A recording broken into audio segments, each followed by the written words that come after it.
सर्वांना जय ज्योती जय सावित्री। मी सौ रेश्मा प्रशांत जोले, सावित्री शक्तिपीठ माणिकवाडा। माझा आजचा विषय आहे फुले दाम्पत्य हेच शिक्षक दिनाचे खरे मानकरी। शिक्षण क्षेत्रात अमूल्य योगदान देणारे, अस्पृश्यांना हीनदिन्यांना शिक्षणाच्या प्रवाहात आणून आपले संपूर्ण आयुष्य वेचलेले महात्मा ज्योतिबा फुले आणि क्रांतिज्योती सावित्रीबाई फुले हेच खरे शिक्षक दिनाचे मानकरी आहेत। 5 सप्टेंबर हा शिक्षक दिन साजरा केला जातो। डॉक्टर सर्वपल्ली राधाकृष्णन यांच्या जयंतीनिमित्त अधिकृतपणे शासकीय पातळीवर शिक्षक दिन म्हणून साजरा केला जातो। खरे तर शिक्षणासाठी झगडलेल्या झिजलेल्या व्यक्तींचे विचार शैक्षणिक कार्यातून लुप्त झाले आहे असे म्हटले जाईल। खऱ्या शिक्षक दिनाचे मानकरी असलेल्या सत्यशोधक महात्मा ज्योतिराव फुले यांच्या शैक्षणिक कार्याचा आढावा बघता 19व्या शतकात सामान्यांना शिक्षणाचा अधिकार नव्हता म्हणण्यापेक्षा शिक्षणापासून वंचितच होते। हजारो वर्षापासून शिक्षणापासून वंचित असलेल्या बहुजन समाजापर्यंत सर्वप्रथम शिक्षणाची गंगा वाहून आणणाऱ्या फुले दाम्पत्यांना मात्र सामाजिक भावनेतून आज थोडेफार लांबच ठेवले गेले। महात्मा फुले यांचा जन्म 1827 साली झाला आणि डॉक्टर सर्वपल्ली राधाकृष्णन यांचा जन्म 1888 मध्ये झाला। ज्योतिराव फुले हे राधाकृष्णन यांच्यापेक्षा जवळपास 60-61 वर्षांनी मोठे आहेत। मी राधाकृष्णन यांना विरोध करत नाही, मात्र शिक्षणाचा प्रसार सामान्यांपर्यंत वाहून आणणाऱ्या एका व्यक्तिमत्वाला महात्मा फुलेंना आज त्या क्षेत्रापासून वंचित ठेवले जात आहे, फक्त याचीच खंत वाटत आहे। सती जाणे, केशवपण यासारख्या भ्रष्ट विचारसरणीत जगणारा समाज, उच्च नीचतेची कीड लागलेला उच्चवर्णीयांना शिक्षणाचा अधिकार होता, मात्र शूद्र समजल्या जाणाऱ्या सामान्यांना शिक्षणाचा अधिकार नाही।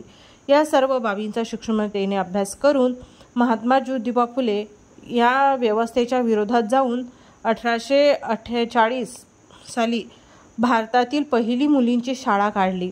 जवळपास राधाकृष्णन यांच्या जन्माच्या 40 वर्षे आधी ज्योतिबांनी मुलींची शाळा काढली। स्त्रियांचा खरा धर्म त्यांना शिक्षण देणे होय। त्यांच्या मानसिकतेसाठी व सक्षम स्त्री घडवण्यासाठी शिक्षणाशिवाय पर्याय नाही हे ओळखून फुलेंनी आपल्या पत्नीस शिक्षण देणे सुरू केले आणि त्यांना आद्य शिक्षिका बनवले। त्यांच्या कार्यास सुरुवात झाली। स्त्री शिक्षण मोहिमेस फुले दाम्पत्यांनी एका वर्षात 20 शाळा सुरू केल्या। त्याचबरोबर शिक्षणाचा पाया म्हणजे प्राथमिक शिक्षण होय हे सक्तीचे करणे काळाची गरज होती। बहुजनांच्या मुलांना 12 वर्षापर्यंत प्राथमिक शिक्षण सक्तीचे आणि मोफत द्यावे। सरकारला मिळणारा महसूल हा बहुजनांचा आहे आणि महसुलावर उच्चवर्णीय शिक्षण घेतात, पण बहुजनांना शिक्षणास विरोध करतात। हे कटू सत्य ज्योतिराव फुले यांनी हंटर आयोगाच्या निदर्शनास आणून दिले आणि आपला हा प्राथमिक शिक्षण सक्तीचे हट्ट त्यांनी कायम लावून धरला। आपल्या देशात बहुजन समाज अडाणी आहे, शिक्षणाशिवाय त्यांची उन्नती होत नाही। यासाठी शिक्षण हा एकमेव उपाय आहे असे ठणकावत कृतिशील कार्य करत बहुजनांसाठी शिक्षणाचे दारे खुले करण्याचे कार्य महात्मा फुले यांनी केले। आयुष्यात हेच फुले दाम्पत्य अन्याय अत्याचाराच्या निखाऱ्यावर प्रवास करत राहिले, मात्र कधीच खचले नाही। समाजाकडून कुठलेच वेतन न घेता हे शैक्षणिक कार्य त्यांनी चालूच ठेवले। क्रांतिज्योती सावित्रीबाई फुले या माऊलीने तर स्वतः शेण दगड खाऊन देखील शिक्षणाचा हट्ट सोडला नाही। 5 सप्टेंबर हा दिवस सर्वपल्ली राधाकृष्णन यांच्या जयंतीनिमित्त शिक्षक दिन म्हणून उत्साहात केवळ शासकीय पातळीवर साजरा केला जातो, मात्र त्यांच्या जन्माअगोदर ज्यांनी बहुजनांना शिक्षित केले हे क्रांतिसूर्य ज्योतिबा फुले आणि क्रांतिज्योती सावित्रीबाई फुले म्हणजेच फुले दाम्पत्य हे खऱ्या अर्थाने शिक्षणाचे मानकरी आहे।